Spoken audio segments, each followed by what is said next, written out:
وبالعكس لهم حراسه. علاش في الرجاء كانت قراءه نيت ديال الفرص اللي كتخرج مثل هذا قبل الذي المدى اللي كانت ان الجيش منظمه تكتيكيه يعني في طريقه اللي دخل باش ربعه كيفلاح تيدير كات اللي تيعمر والتحول السريع. طيب لا غير اللي خلى بان ذاك الارتباك وشفنا الخطوط يعني وشفنا بان قوة الرجاء يعني في السرعه ديال الخطوره ما شفناهمش. لكن كانت قراءه الجيش الملكي ولكن يعني في تسجيل الاهداف الجوله الثانيه نتمنى نشوفوا بان نقدروا نشوفوا فيها اما الجيش الملكي لا شوف فريق الرجاء كرة تنفذ صوب الحارس. الكرة الثانية تعود مرة أخرى الملكي محاولة تسديد فرصة للتسديد اختراق دخول وتقديم من الدفاع من خالد يتوخان. لحظة كان الاستلام لحظة كان الاختراق منطقة الجزاء من جانب الجيش الملكي. كرة لا تزال للجيش فرصة التسديد ولكن هنا محاولة من خالد يتوخان تمريرة من جديد داخل منطقة الجزاء محاولة التسديد من يونس عبد الحميد تسديدة ولكن فقط للحارس. نعم لاحظوا لعبها في الزاوية البعيدة بعد على الحارس ويلعبها في الزاوية البعيدة. الهجومية محاولة لصالح فريق الجيش الملكي. انس باش للركنيه كيعلن على ركنيه. لاحظوا هنا الكره انس باش التمرير ديالو وتدخل ديال بدر بنون شوفوها من زاويه اخرى. لاحظوا هنا التمريره والتدخل ديال اثنتين. كره تنفذ داخل منطقه الجزاء تعود للجيش الملكي تسديده لا تزال متواصله. فرصه والحارس مدن احرار ينقذ الموقف.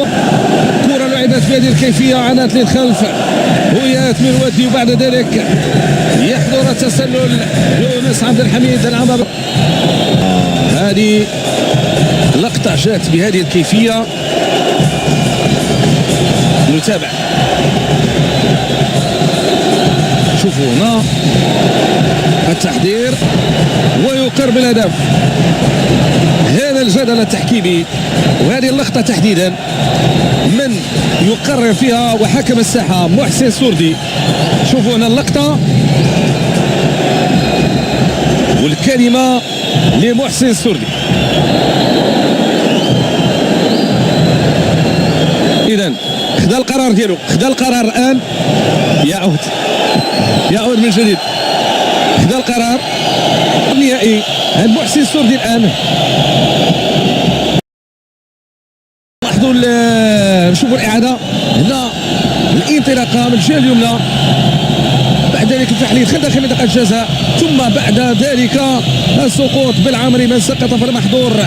القرار كما قلنا سيكون لحكم الساحة. نشوفوا من جانب آخر